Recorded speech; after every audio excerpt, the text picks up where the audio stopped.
پیارے دوستو، آج کی ویڈیو میں ہم بات کریں گے کہ قرآن و سنت کے مطابق حضرت موسیٰ علیہ السلام کا واقعہ۔ حضرت موسیٰ علیہ السلام کا نسب مبارک کیا تھا؟ حضرت ہارون علیہ السلام نے حضرت موسیٰ علیہ السلام کی مدد کیسے کی؟ حضرت یوسف علیہ السلام کے دور میں مصر کے کیا حالات تھے؟ فرعون کا اصل نام کیا تھا اور اس کو فرعون کیوں بولا جاتا تھا؟ فرعون نے کس طرح زبردستی حضرت آسیہ سے نکاح کیا؟ حضرت آسیہ کیسی خاتون تھیں؟ حضرت آسیہ کے بارے میں حضرت محمد صلی اللہ علیہ وآلہ وسلم نے کیا ارشاد فرمایا؟ فرعون بنی اسرائیل کے لوگوں سے کیسا سلوک کرتا تھا؟ تو پیارے دوستو، اس ویڈیو میں ہم ان تمام سوالوں کے جوابات آپ کو بتائیں گے، تو آپ سے گزارش ہے کہ پوری ویڈیو کو آپ لازمی سنیے گا۔ تو پیارے دوستو، قرآن پاک میں بیان شدہ واقعات اور قصص میں سب سے بڑا قصہ حضرت موسیٰ علیہ السلام کا ہے۔ حضرت موسیٰ علیہ السلام کا قصہ قرآن پاک کی 73 سورتوں میں جا بجا پھیلا ہوا ہے۔ 73 سورتوں میں پھیلے ہوئے قصے کو اکٹھا کرنا آسان کام نہیں۔ ایسے واقعات کو قرآن و سنت کے مطابق بتانا بہت ضروری ہے۔ تو آج ہم آپ کو قرآن و سنت کے مطابق حضرت موسیٰ علیہ السلام کا واقعہ بتائیں گے۔ اللہ تعالیٰ قرآن پاک کی سورہ قصص کی آیت 1-3 میں فرماتے ہیں، یہ روشن کتاب کی آیات ہیں، ہم آپ کے سامنے موسیٰ علیہ السلام اور فرعون کا صحیح واقعہ بیان فرماتے ہیں۔ ان لوگوں کے لیے جو ایمان رکھتے ہیں، ان آیات میں اہل ایمان والوں کے لیے نصیحت اور یاد دہانی ہے، جبکہ انہی آیات میں فاسق اور نافرمان لوگوں کے لیے وعید ہے۔ حضرت موسیٰ علیہ السلام اللہ تعالیٰ کے مخلص پیغمبر ہیں، انہیں اللہ سے ہم کلام ہونے کا شرف بھی حاصل ہے۔ اللہ تعالیٰ نے آپ کا ذکر قرآن پاک کی سورہ مریم آیت 51 میں اس طرح بیان کیا ہے، اس قرآن میں موسیٰ کا ذکر بھی کیجئے جو چنا ہوا رسول اور نبی تھا۔ آپ علیہ السلام کا نسب نامہ اس طرح ہے: موسیٰ بن عمران بن قاہث بن لاوا بن یعقوب بن اسحاق بن ابراہیم علیہ السلام۔ حضرت موسیٰ علیہ السلام اور حضرت یعقوب علیہ السلام کے درمیان زیادہ فاصلہ نہیں۔ حضرت موسیٰ علیہ السلام سانولے رنگ کے تھے، کافی تن و من اور لحیم تھے، قوت اور ہمت والے تھے، حتیٰ کہ بعض نے لکھا ہے کہ ان میں 10 آدمیوں جتنی طاقت اور ہمت تھی۔ آپ کی زبان میں لکنت تھی۔ سورہ زخرف آیت 52 میں اللہ تعالیٰ نے فرعون کی زبانی یہ بات نقل کی ہے، کیا میں بہتر نہیں ہوں بنسبت اس کے جو بے توقیر ہے اور صاف بول بھی نہیں سکتا؟ آپ کبھی کبھی بات کرتے اٹک جاتے تھے، لیکن یہ بات نبی ہونے میں مانے نہیں۔ سورہ قصص آیت نمبر 34 میں ہے، اور میرا بھائی ہارون مجھ سے بہت زیادہ فصیح زبان والا ہے، آپ کی گفتگو میں روانی نہیں تھی، یہی وجہ ہے کہ آپ نے حضرت ہارون علیہ السلام کے ذریعے اللہ تعالیٰ سے مدد مانگی۔ اس کی تفصیل کچھ یوں ہے: بنو اسرائیل یعنی حضرت یعقوب علیہ السلام کی اولاد نے حضرت یوسف علیہ السلام کے زمانے میں فلسطین سے مصر کی جانب نقل مکانی کی۔ قرآن پاک کی سورہ یوسف آیت 99 میں ہے، یوسف نے اپنے ماں باپ کو اپنے پاس جگہ دی۔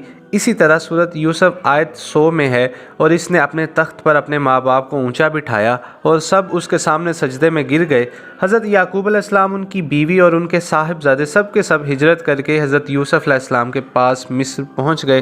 حضرت یوسف علیہ السلام مصر کے حاکم تھے، پھر سب وہیں رہائش پذیر ہو گئے۔ مورخین نے لکھا ہے کہ جب وہ مصر میں داخل ہوئے تھے تو ان کی تعداد 80 تھی، پھر ان کی تعداد بڑھتی چلی گئی اور یہ زیادہ ہوتے گئے، یہاں تک کہ جب حضرت موسیٰ علیہ السلام ان کو لے کر مصر سے باہر نکلے تو ان کی تعداد تقریباً 6 لاکھ کے قریب تھی، اور یہ سب حضرت یوسف علیہ السلام کے عہد کے بعد ہوا۔ حضرت یوسف علیہ السلام کے دور میں مصر کا حاکم اور بادشاہ فرعون تھا۔ فرعون ایک لقب ہے، جیسے کسریٰ، قیصر اور نجاشی لقب ہیں۔ ملک حبشہ کے ہر بادشاہ کو نجاشی کہتے ہیں، ملک روم اور قسطنطنیہ کے ہر فرما روا کو قیصر کہتے ہیں، ملک فارس کے ہر بادشاہ کو کسریٰ کہا جاتا تھا۔ اسی طرح جو بھی مصر کا بادشاہ بنتا تھا فرعون کہلاتا تھا، اور یہ سب اس زمانے کی باتیں ہیں۔ حضرت یوسف علیہ السلام کے زمانے میں اس فرعون کا نام عیان بن وعید تھا۔ اس کے عہد میں حضرت یوسف علیہ السلام صاحب اختیار ہو گئے۔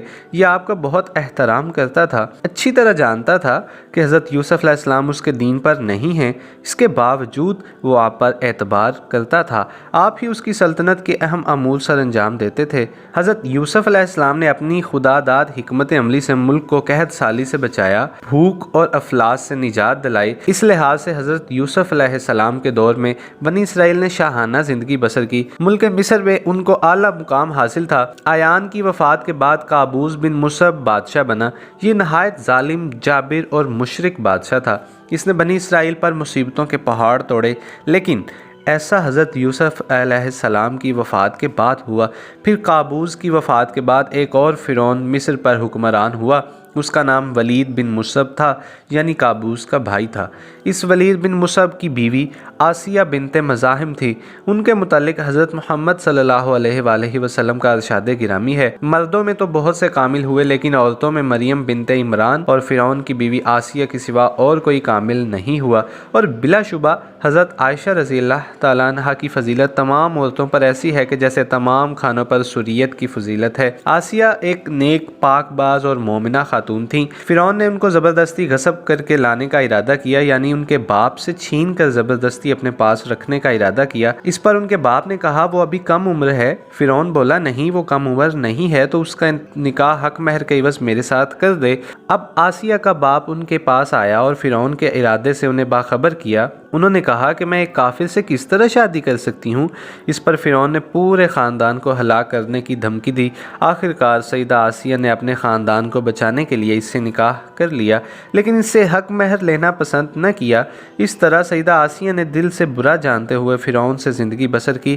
اس کے گھر پہنچ کر وہ اس جیسی کافرہ نہیں بنی بلکہ پکی مومنہ رہیں۔ بہرحال یہ تھا ان کی شادی کا واقعہ۔ یہ فرعون یعنی ولید بن مصعب بہت جابر اور ظالم شخص تھا، ظلم و جبر کی آخری حدوں کو پہنچ گیا تھا جن پر انسانوں میں سے شاید کوئی بھی نہ پہنچا ہوگا، یہاں تک کہ اس نے رب ہونے کا دعویٰ کر دیا۔ وہ اللہ تعالیٰ کا انکار کرتے ہوئے کہا کرتا تھا۔ فرعون کہنے لگا کہ اے درباریو، میں تو اپنے سوا کسی کو تمہارا معبود نہیں جانتا۔ کہنے لگا تم سب کا رب میں ہی ہوں۔ اس نے ربوبیت اور الوہیت دونوں میں اللہ تعالیٰ سے جھگڑا کیا۔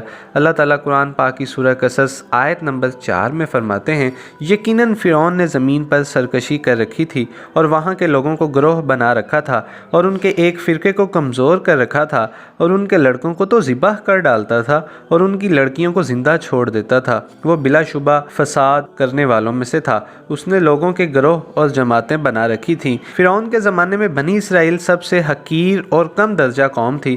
فرعون نے انہیں ہر درجے ذلیل اور بے عزت بنا رکھا تھا۔ سبھی کو معاشرے میں نچلے طبقے میں شمار کیا جاتا تھا، جبکہ مصر میں یہی لوگ شاہانہ زندگی گزارتے تھے۔ فرعون نے اعلان کروا رکھا تھا کہ بنی اسرائیل کے سب لوگ غلام ہیں۔ وہ ان سے زر خرید غلام کی طرح مزدوری کروایا کرتا تھا، ان کی عورتوں سے لونڈیوں جیسا سلوک کرتا تھا اور وہ جو چاہتا تھا ان سے کرتا تھا۔ اس نے یہ حکم اپنی رعایا میں عام کر رکھا تھا۔ تو پیارے دوستو، یہ حضرت موسیٰ علیہ السلام کا واقعہ آئندہ آنے والی باقی ویڈیوز میں ہم انشاءاللہ اس کو کمپلیٹ کریں گے۔ تو ایسی تمام ویڈیوز حاصل کرنے کے لیے آپ ہمارے چینل کو سبسکرائب کر لیں، بیل آئیکن پریس کر لیں تاکہ ایسی آنے والی ویڈیوز سب سے پہلے آپ تک پہنچ سکیں اور آپ اس کو لازمی سنیے گا۔ اللہ سے دعا ہے کہ ہم سب کو آج کے دور کے فرعونوں کے شر سے محفوظ فرمائیں اور اپنے پیارے محبوب حضرت محمد صلی اللہ علیہ وآلہ وسلم کے راستے پر جینا اور مرنا نصیب فرمائیں۔ آمین۔ وآخر دعوانا ان الحمد للہ رب العالمین۔